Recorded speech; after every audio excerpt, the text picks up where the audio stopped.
Perfectly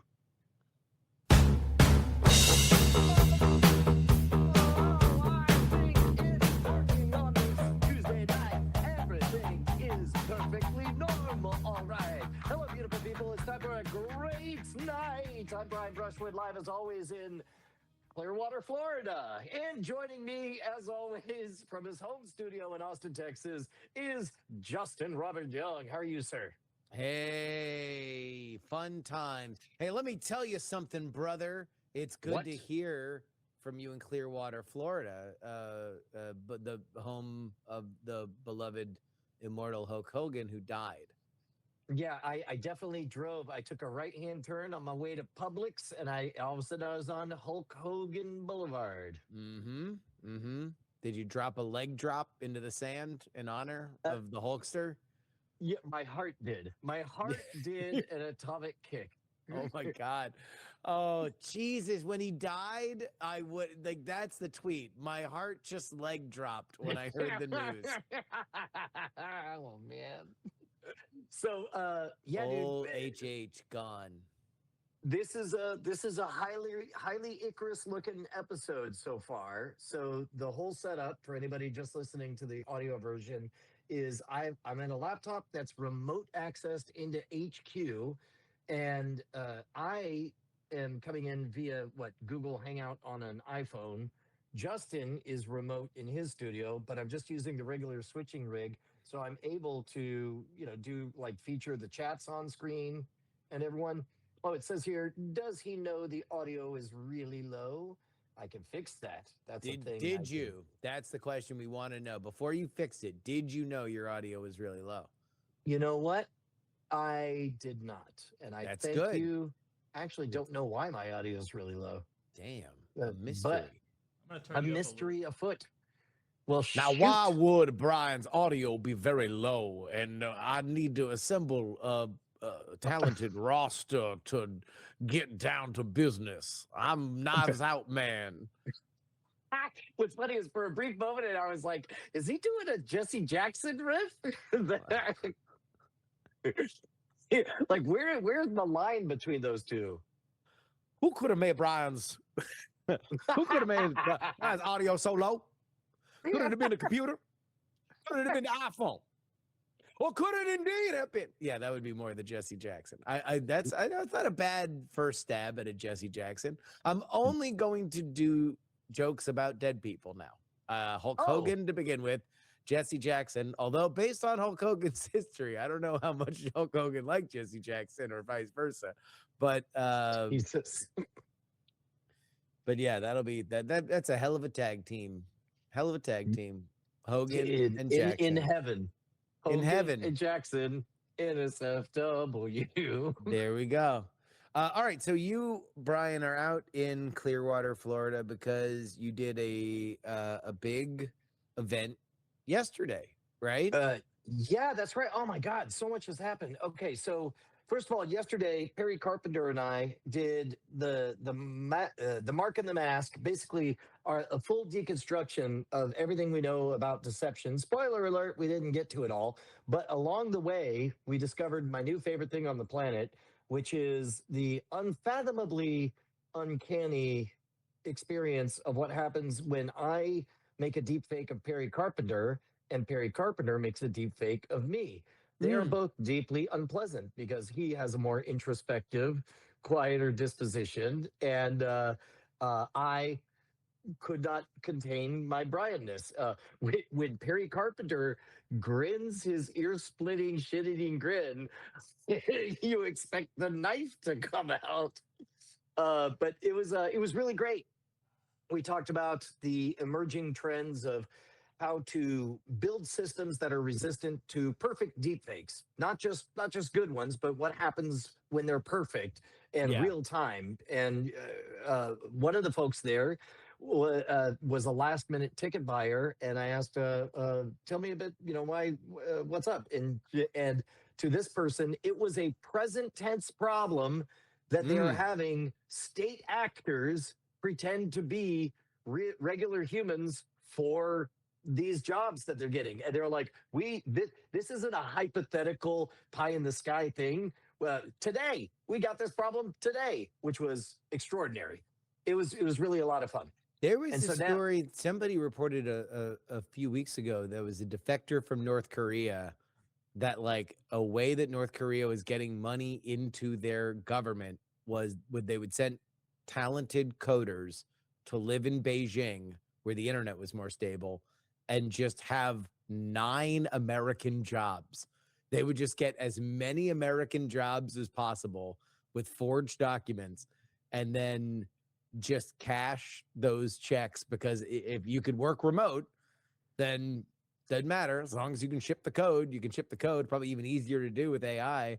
But yeah, that was like a whole thing to do, and I can only imagine it's even easier when you don't have to have an accent or you don't have to look like you're from North Korea. You can look like you are the most pleasing demographic that these people would want to hire. well, and that's the funny part, or not. That's the tricky part is that the legit use cases for digital makeup, for accent correction, for imagine if you have a stutter or a stammer or you're Brian Brushwood and you wish that things could automatically tighten up Mm-hmm. the word salad that comes out of your face. Especially think about sports announcers who are beginning to age out and they're not able to keep up as fast. They can take 15 seconds to say their soundbite, and then by the time they're done saying it, an 8-second tighter version will come out live on the air. I can't wait until we actually would probably do it now. I'm gonna do the D metaphor.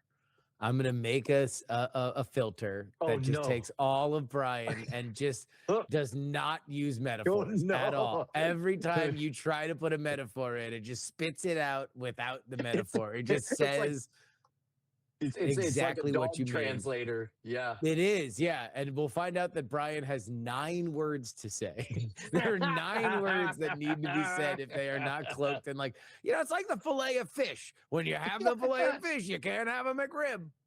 It's like Brian I am left the having door a open. pleasant day. Yeah, exactly. I mean, I just straight up goat seed the Little House on the Prairie. I left Yeah. the door open. Yeah. So yeah, so that was the workshop was yesterday. It was mentally exhausting because like both Perry and I are sharing prepared material. We've done a lot Yeah. of different things. And remind but, people who Perry is because they don't know who Perry is. Perry Carpenter, he did, we've done a couple of episodes with him on Modern Rogue. He is the chief strategist at KnowBe4, the world's #1 security awareness training company. And we built a robo scammer that successfully got my dad to give up the name of his high school. And we also did deep fakes stuff. He brought me up to speed on that. And so the two of us, a lot of overlap, and it's like, well, let's just see if we could do a workshop and see what happens. And it was great. It was all good material, but of course, logistically holding that mental map of keeping the flow going, keeping an eye on time, thinking about when the breaks are and all that for the first time. I was exhausted. I went to bed last night, slept for 9.5 hours. It was awesome. And here's the story I wanted to get to. It was awesomely surreal because I got up, boots on the ground, 6 a.m.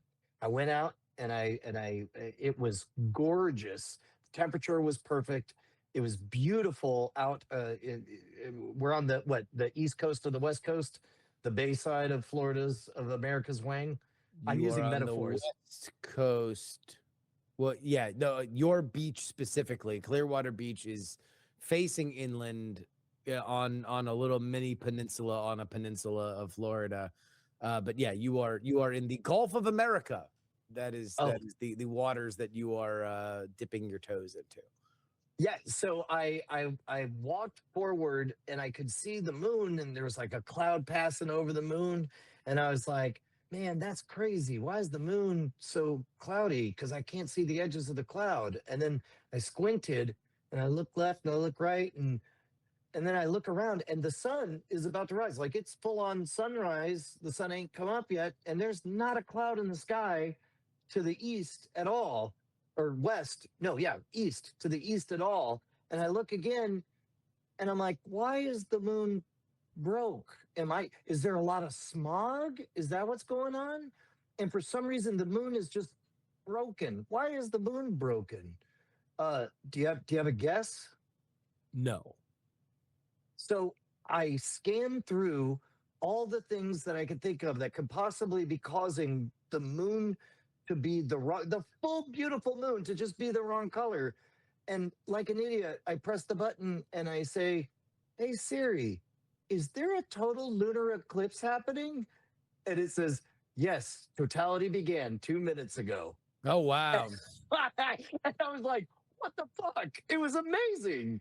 It was unreal. Like that had to be one of those, I don't know, like a tiny micro percentage of what it must be for like an Einsteinian ramifications. Be like, but for that to work, there'd have to be a cosmological constant. That can't Yeah. be the case. And then uh, that was really neat. And then today I've just been going to the things because tomorrow I'm the closing keynote at Convene, and I'm excited. I got a lot to say. So that's the big security conference that's happening in Clearwater. Yeah, Gotcha. And so yeah, your event, you did an event before that with Perry, and now this is like the convention proper. yeah, yeah. This Nice. is where I'm dropping my I don't know, the shit I've been cooking on for 6 months, where it's like my grand unified theory of scamming. The robots are coming, the scam apocalypse, etc. And this Mm. is the one true way to fight the robots. But so meanwhile, just rolled the dice and we got this tech thing worked out. We're able to hit our normal time. It's working, Justin. It's working. I know we're early. We're doing so Yeah. well. We're early, dude. It's not late. It's early. It's Actually, early.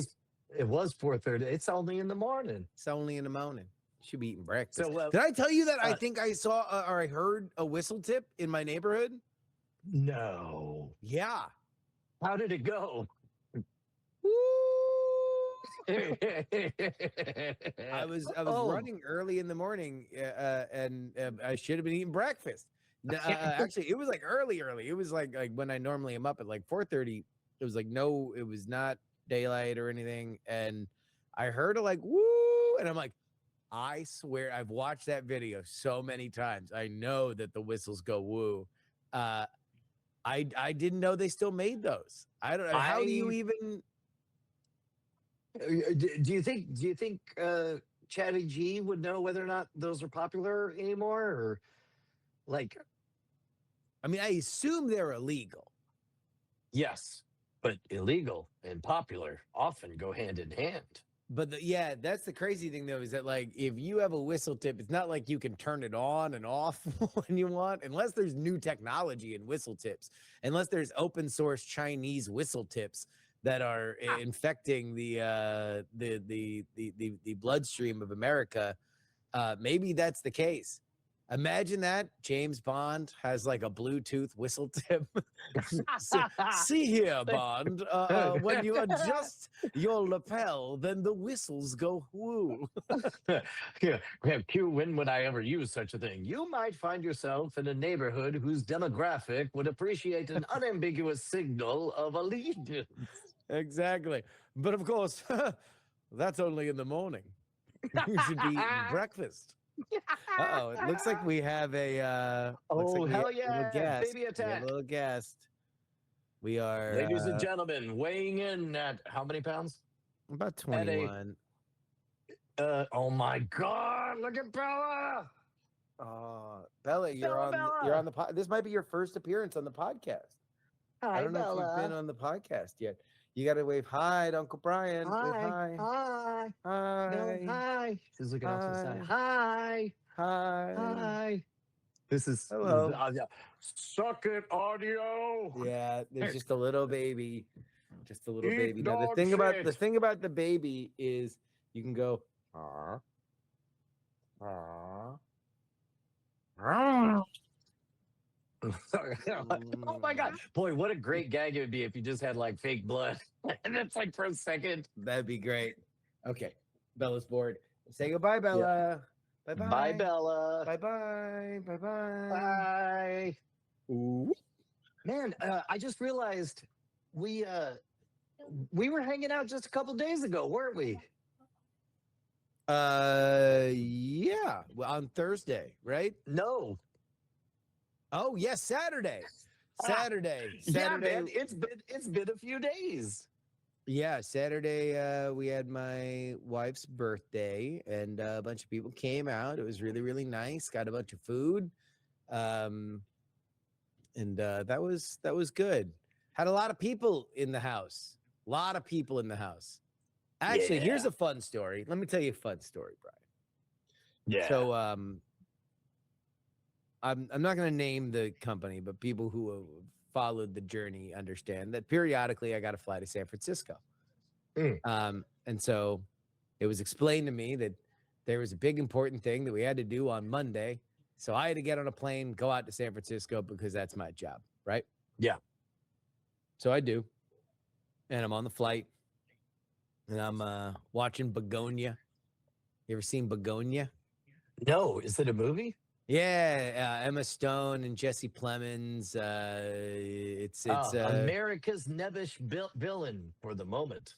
yeah. So anyway, I'm watching Begonia, and I'm the Slack is popping off, and I'm trying to put together stuff because this thing is coming together very, very quickly, and I gotta be there, man. I gotta be in the Bay Area because we got a thing they're doing. It's gonna happen Monday morning, and it's as we are descending into San Francisco that I am told, oh, actually, word just came down from home office. Not happening. So now I've flown to San Francisco. I've landed. So now, okay, boy, what a sunk cost nightmare. Allow me to try to put myself in that situation. Now Because let me give you a few more pieces of data before you play this out, right? Okay, all right. There is a reason I definitely have to be there for a thing on Thursday. So if I flew in on Sunday night, on Monday I would have to do the thing, and then it would make no sense for me to come back to Texas and then go back out to California. It would make more sense for me to stay from Monday afternoon until we do the other shoot on Thursday, because otherwise it's just diminishing returns in terms of, I'm losing a day on the way back, blah, blah, blah, blah, blah, right? Yeah.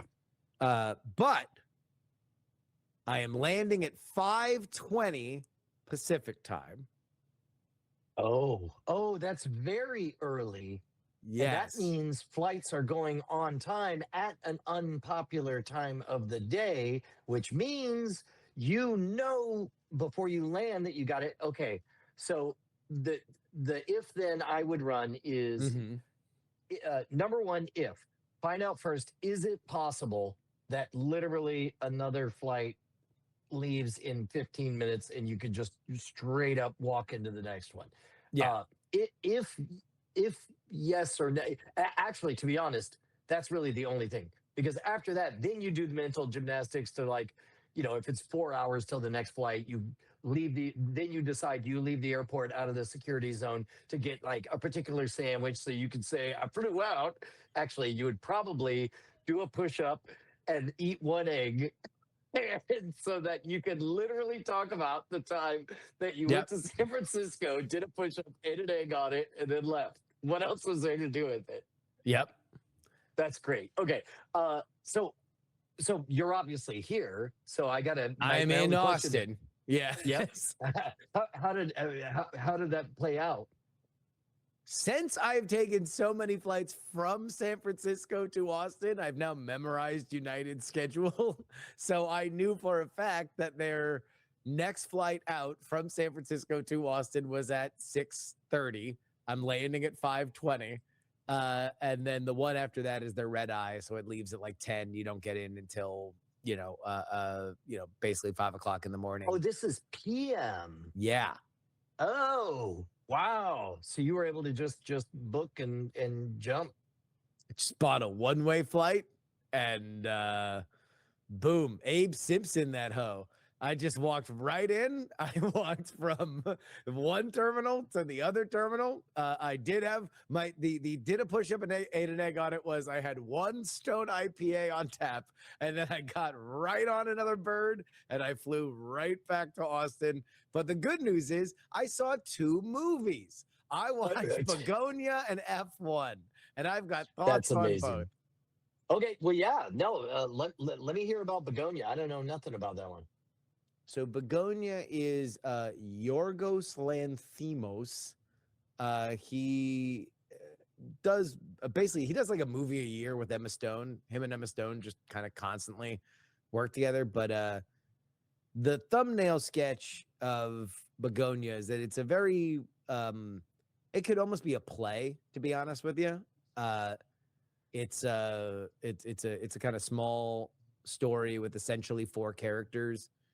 And Emma Stone plays like archetypical girl boss, female power executive, and then Jesse Plemons and his cousin are kind of down and out weirdos, and for reasons that I don't want to spoil because they do matter in the plot, Plemons and the cousin conspire to successfully kidnap Emma Stone.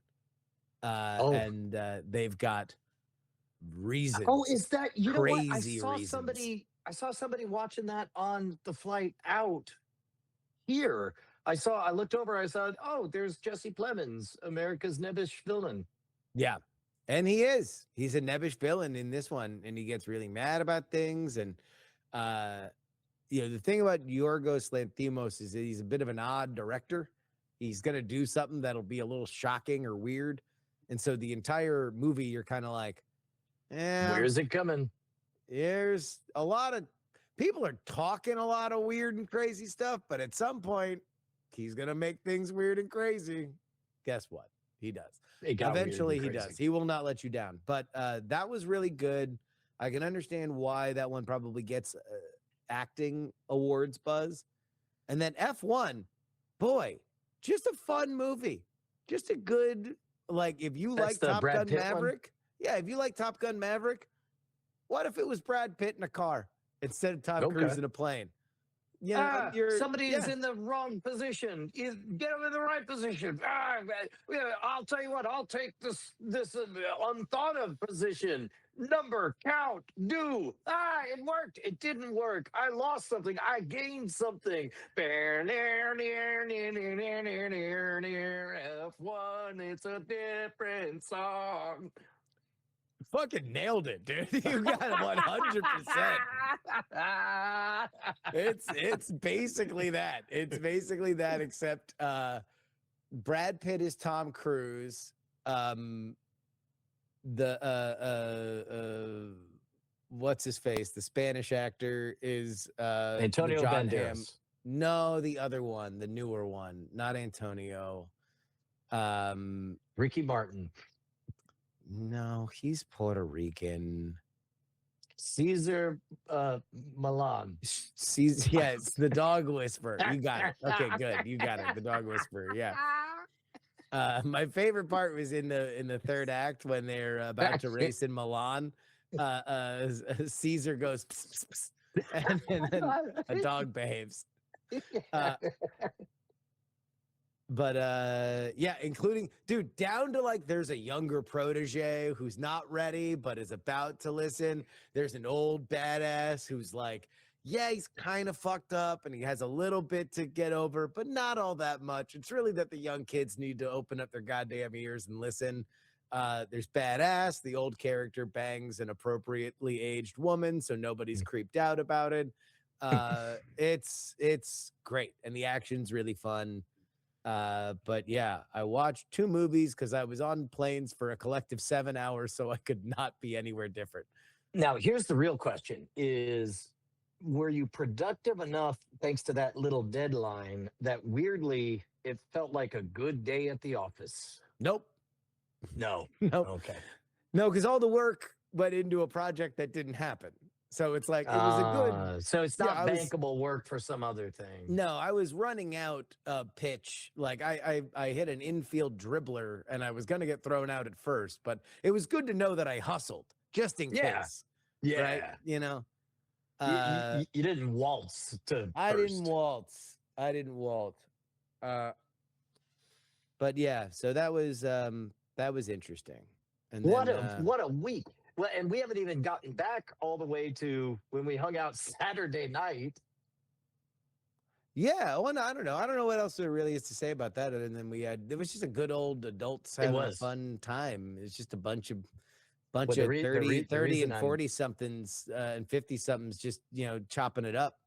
The reason I bring it up is because 2 nights ago, Sunday night, I'm playing some VR gaming and got a group of people that I VR game with, and I invited Heaton in, and we're just kibitzing. Oh, hello. Yes, I would See- like to be on the call. Hello, We- I'm we- Andrew we- Heaton.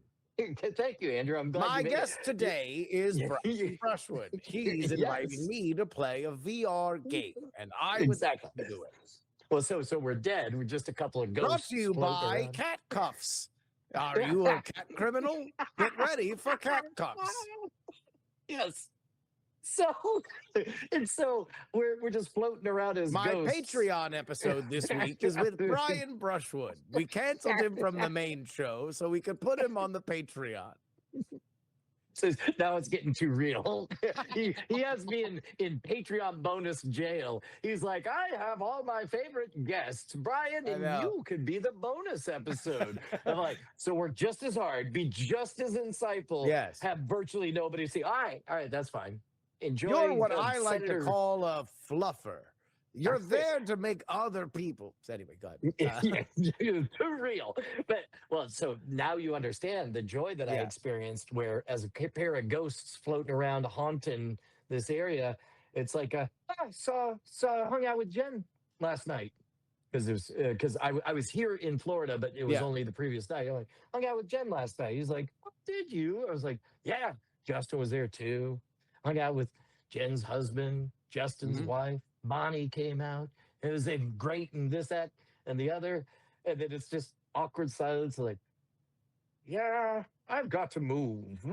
Like, I made sure to just talk about all the people who just hung out. It was great. Are we just openly and now have we brought our private gaslighting campaign for Heaton public? Are we now just I mean, publicly well, pushing him?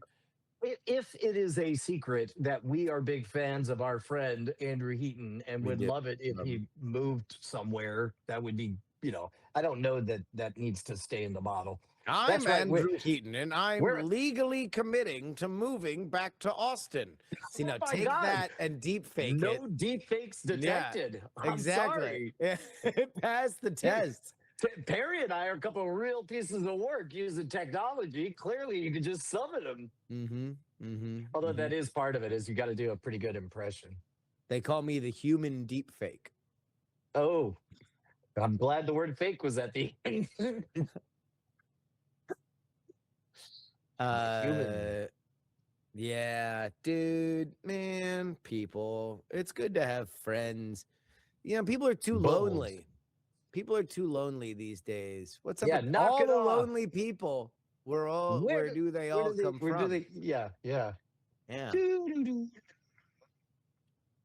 You think Eleanor Rigby had a set of cans on her? It's- Yeah. Wow. Turns out both same joke, same brain. You know what would be great is if that was like in the early cut. You listen to that making of the day in the life. Yeah. It's like, what if there's one of those? And it's like, this is from take 7. Eleanor Rigby, giant knockers, a swing and a to and a fro. Bum bum bum bum bum bum bum. Big milky Bury my face in them. cans. Look at them titties. Roll it the dice as they sway back and forth so nice. So damn. Girl. I'd roll the dice. But seriously, look at them titties. Yeah. Father Mackenzie looks to his friend and says, "Man, does Eleanor got a big rack on the attack? Look at them poking through her blouse as she walks down the street. Oh, I'm touching my meat." You know, Monisha just wrote it about Eleanor. She was a lady I knew. She had big boobs, you know. She's just walking, bonka, bonka, bonka. I just realized my PC is been them titties. Sorry.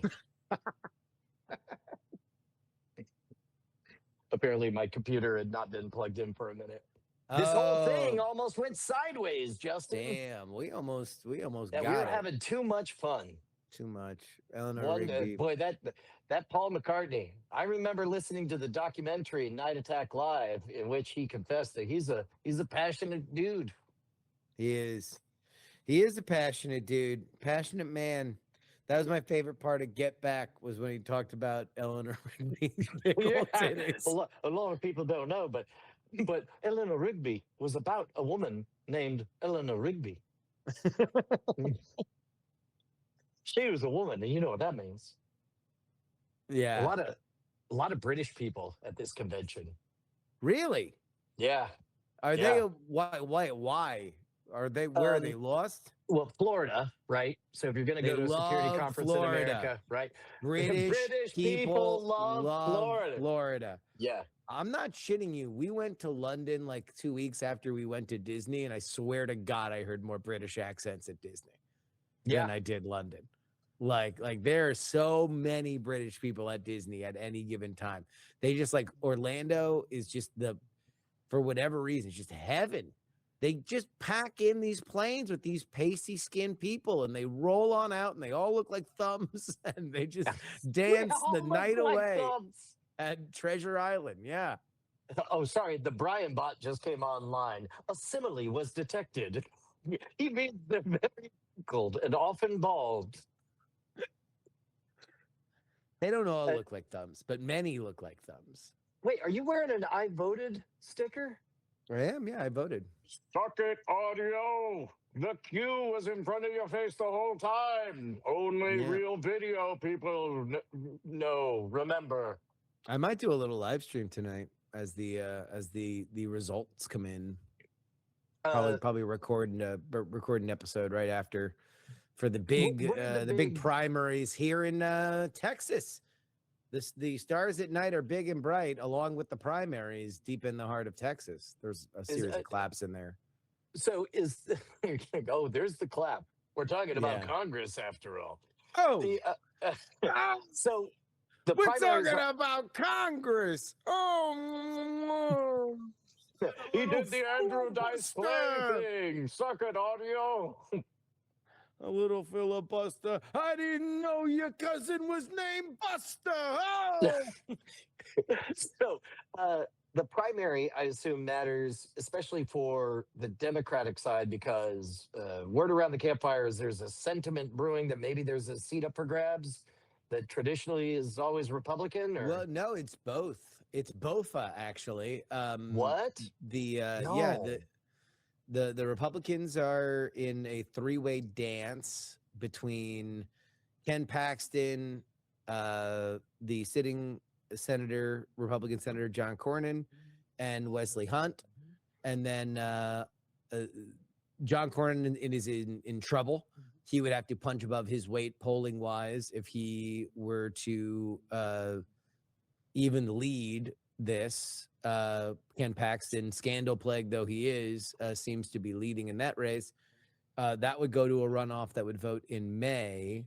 But then on the Democratic side, you've got James Tallarico, who's kind of the golden boy right now. The Democrats believe he has an actual shot to win in a general election. And then Jasmine Crockett, who's a firebrand in the House, taking a big step up to the plate, running a very passionate but possibly disorganized campaign that was not able to raise the kind of money that she probably should have been able to with Name ID. But then again, these elections are really hard to model.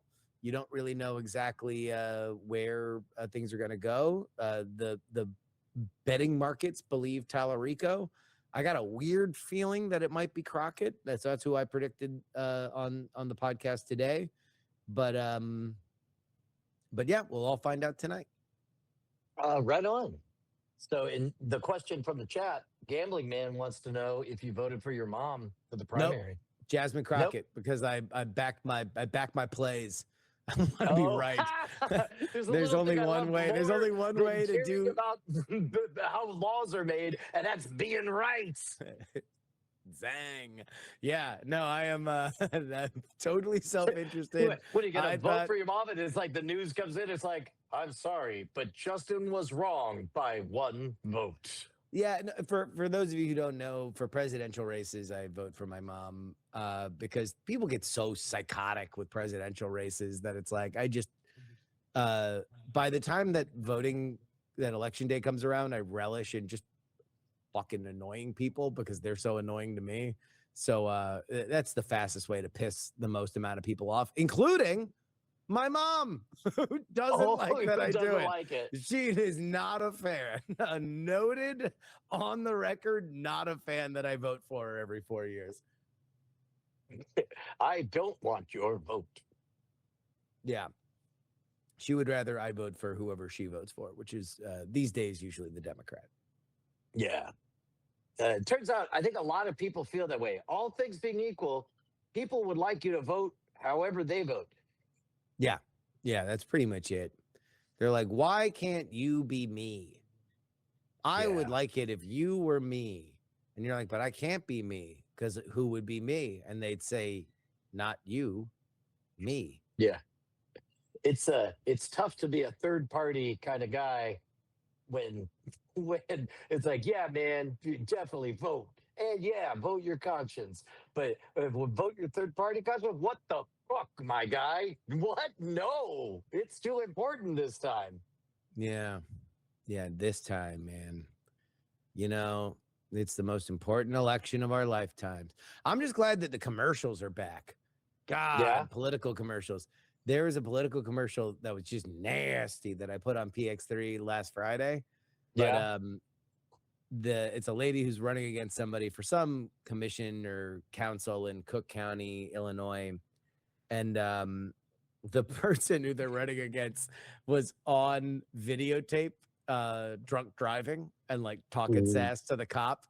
And so it was just a very well-written ad where it was like, the body cam footage doesn't lie, but you know who does? This lady that we're making the nasty ad about. And she's like, also the lady got arrested for drunk driving because she hit a car drunk, allegedly. I don't know if that's adjudicated. Then came out and said, oh, this connects. Well, you know, there's a lot of deep fakes out there.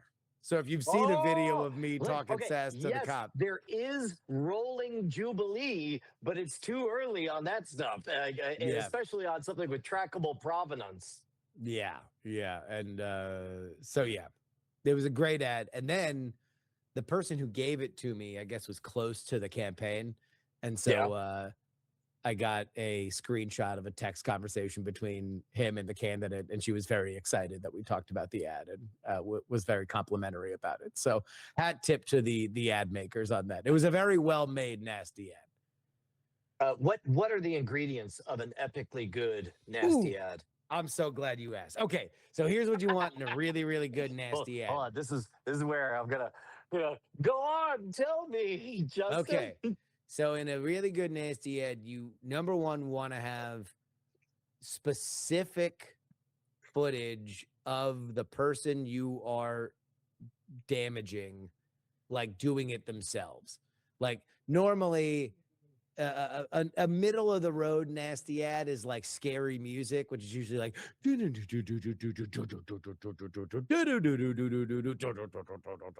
something like that. Or even scarier piano, like all right, male or female voice usually. So, all right, I had an interview with this. There's a difference between male and female voices. Female narrators ask questions. What does Brian Brushwood think we are? Stupid? Like, and then male narrators state facts. Brian Brushwood is a serial metaphor user, and he doesn't Yes. care who uses it, right? So that's usually the rule of thumb of when you use a male voice and a female voice. So you want footage of them doing something awful. You want something at the very beginning, just like horrifying, like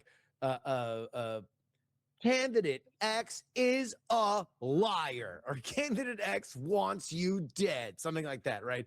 Big declarative, like you can't turn away statement. Then like the body cam footage of an arrest, it's like, I don't know, talk about officer, like, so it's like immediately like awful thing. And even if the awful thing doesn't totally connect to what the footage is, you're now just putting like truth, embarrassing truth next to declarative statement. Then you want to get a little bit policy driven. So you have something to say like, they supported essentially, and then you totally misrepresent what it probably was, but there's a kernel enough of truth that it makes sense. But what really makes it sing, and this is what I liked about that drunk driving ad, is when it's kind of lyrical, when the writing's good, because these ads don't have to be terrible, or they don't have to be well done. But when they are well done, you're like, oh, this is like some Marquis de Sade shit. This is some Robespierre kind of torture. I fucking love it. It's great.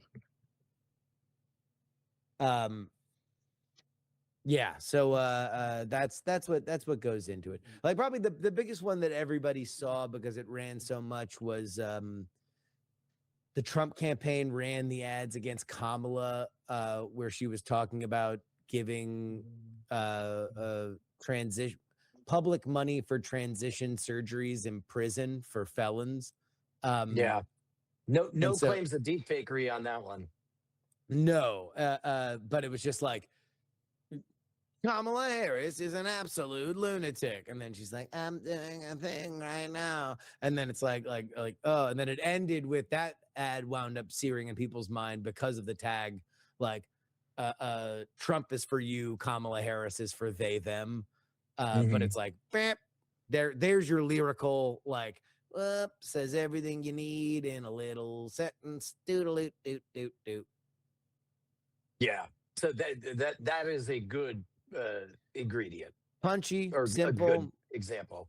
Yeah, I mean that one was so good. It got a sequel because Charlemagne the God, the Breakfast Club host, who's a big Democratic surrogate and booster, he was supporting Kamala Harris at the time. He was on his radio show the next day being like, I couldn't watch football without seeing 50 versions of this. And he's like, I don't know, that seems crazy. And so they then did a sequel to the ad where it just also had a Kamala Harris supporter being like, I didn't know this seems crazy. And then they just ran the rest of the ad behind it. But it's rare that an ad is so good that it gets a sequel. You don't usually get it. Like usually there's one hit and they just keep playing the hit over and over and over again. It's rarely like son of negative ad like that one was. Son of negative ad rides again. Every which way but negative ad. Yeah. The Phantom made negative ad. Exactly. Yeah. The negative ad strikes back. That's good. Yeah. It's been a jam-packed week. We did 2 shows on Thursday. That's right. Because we had to knock things around, didn't we? Yeah. Yeah. No, it was, look, busy. And how long are you going to be in Florida for? Probably 36 more hours, methinks. So you're out Wednesday night? No, Thursday. Yeah, Thursday morning early. And then, although, and then coming back, if anybody's coming out for South by Southwest, you want to get up to South by Shenanigans? Maybe. How long's the leash these days? The baby leash. Longer than it was last year. Last year she was Last year you were able to come out to some stuff, right? Yeah. Was I? I don't know what not at South by. I guess we used to keep on when we had retirees in town. Yeah. Yeah.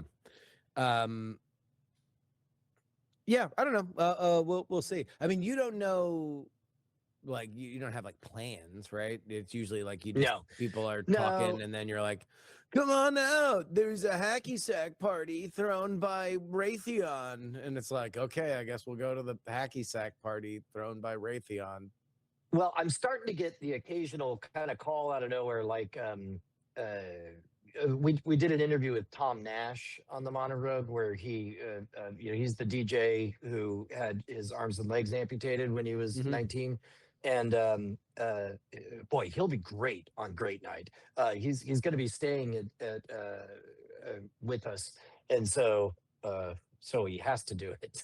Yeah. But at any rate, he reached out saying like, "Hey, is HQ available?" I'm like, you know it. And then last week I was on Andy Beach's podcast about AI, and we were talking about Jim Louderback was on, and so after an hour of Galaxy Brain Brian, Jim was like, "You know what? That's a good idea. Let me call the chief of new product at LinkedIn and see." So, you want to hear my pitch? This is a good pitch. Go. I was Go. thinking about how many things that we do, and the moment you do it, it's on the record as having done it, and as a result, that affects the things you do, and it becomes performative. All of LinkedIn is plasticky and fake as fuck, and the what here's what LinkedIn needs is a secret ballot.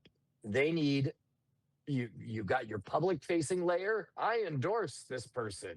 And then you got the secret ballot about what you say. And it's all double blinded, so nobody can ever get busted or caught. But there'll be some performative reason why somebody doesn't get suggested or algorithmically dampened or whatever. But that is why LinkedIn is too fake by half. I'm not connecting. So what is the secret ballot for? Well, so that you may publicly maintain the company line that everyone you've ever worked with always is great, which is But what you can currently secretly happens. talk shit about people. You can secretly say what I just posted is a lie, and nobody will ever know, and it will balance the universe appropriately. So you could sandbag your own content by saying this isn't good or real or true. I guess that's what you're doing, but it would prevent, like, a lot of people. Now that I'm going to more conventions, you see situations where people are they're constructing moments where there's enough social pressure where the easiest thing to do is to follow them or whatever, and so uh, it would be neat if without making a thing of it in public, you could undo a thing without being seen undoing a thing. Like liking somebody or following somebody. Yeah, or connecting them or inviting them into your feed or uh, I'm not getting it. It sounds like it's not landing the idea with you.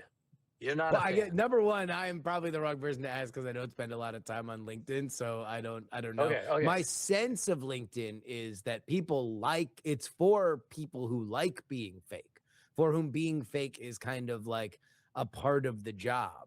Like that is like what you almost want to demonstrate your ability to be fake as it is a good That's skill to have. exactly. And you understand that, and I understand that. But do you know who does not understand that?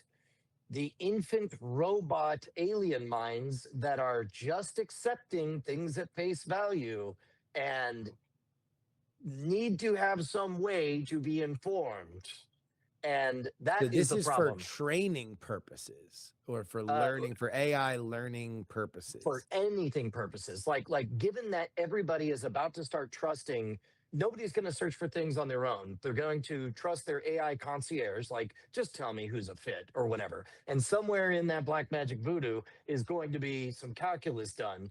And unfortunately, part of that calculus, remember when I said I went to the NSA and it was shocking that every person I met, when I asked a robot about them, they only barked out that they were the greatest triple A plus at all things and smart in all ways. And that was, I was like, are they really that much more impressive than me and Justin? And then that's when I realized, oh, we don't mind our battle scars being on the internet, our ups and downs Mm. and all that stuff. These are people because the only thing they allow on the internet, they pay services to scrub reputation and all that stuff. As a result, they get this completely artificial presence. And those are the people who, because that's what the data is trained on, are going to get that reputation. I'm with it. I'm with it. Okay. I'll Okay, talk I shit thought it- about anybody. For- I'll for a talk second. shit. I'll talk shit about you. I'll talk shit about Andrew Heaton. I'll talk shit about you. I'll talk shit about my mom. I'll talk shit about you. I'll talk shit about you. I'll Thank talk goodness. shit about you. I'll talk shit about you even. Like, I mean, like everybody, dude. Yes. Oh man. Yeah. So anyway, the robots are being trained with lies. They're going to be told that Santa's real in the whole nine yards. That's fucked up. I Yeah. don't like that. Why the fuck are people doing that? Why is that happening? I don't get it, man. Fucking first they tell me Eleanor Rigby doesn't have big tits, and next thing you know, it's just fucking Florida's full of British people. This ain't my country.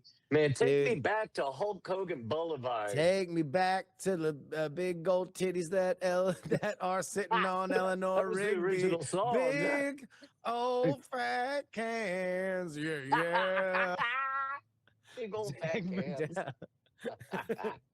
And then later I heard Guns N' Roses play a very similar song. And I said, well, since you stole that one, you should still Live and Let Die. And then they did. And also, and then Michael Jackson bought all that music. I'm really, this is a new character, Victim Pole. Well, you know, I was just trying to park, and the next thing you know, somebody stole my car. I'm Victim Paul. Wait, steal my, what? Oh, Baby, not a you can song. steal my car. Yes, I drove it very far. You I was only trying stuck to me see up and Eleanor's stole my tits. car, and now I am sad. Boo hoo, boo hoo, cry. All right. Justin made me spit vodka Pepsi out my nose, says James Colball. Hell yeah. Damn. You know what? We're going to go out on a win on that one. We're gonna go out like vodka Pepsi out of that dude's nose, and it's Hell gonna be yeah. gone. Ryan, play the music. Oh, look at that. Oh, wait. No, here, Ryan's hand. Oh, he did it. Here, say hello, Ryan's hand. Ah, what's that? Foreshadowing. That's what it is. Behold. It's time to go, and I'm so depressed, and what we I'm learned, gonna Justin? spend the rest of the We learned that week in Eleanor Rigby bed has big until fat the titties. next Yeah, we learned that not even your mom likes your votes. We learned show is that through, and it breaks my Brian heart, knows 'cause how I to make just deep can't fakes of bear Perry to Carpenter. be apart from Brian I and learned. We Justin learned that of NSFW. that Hulk Hogan's death. When I heard about it, my heart like dropped. Yeah, Heartling. and we learned that Jesse Jackson and the Hulkster are tagging right now up in the beyond the pearly gates. The dream Oh, I'd team. rather be dipped in honey and fed to a big All right, pie It's been a great night, Brian. than to Hey, man, without we'll see you Justin next Tuesday, Robert gang. Young for even Dying to a fly little here. Studio. Shine on, you while. crazy diamonds. See ya. NSFW, Yeah. I love you. We learned that Brian is a magnet for eclipses.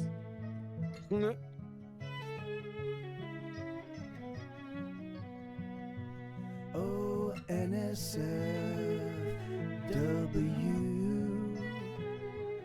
I love you. Diamond Club hopes you've enjoyed this program.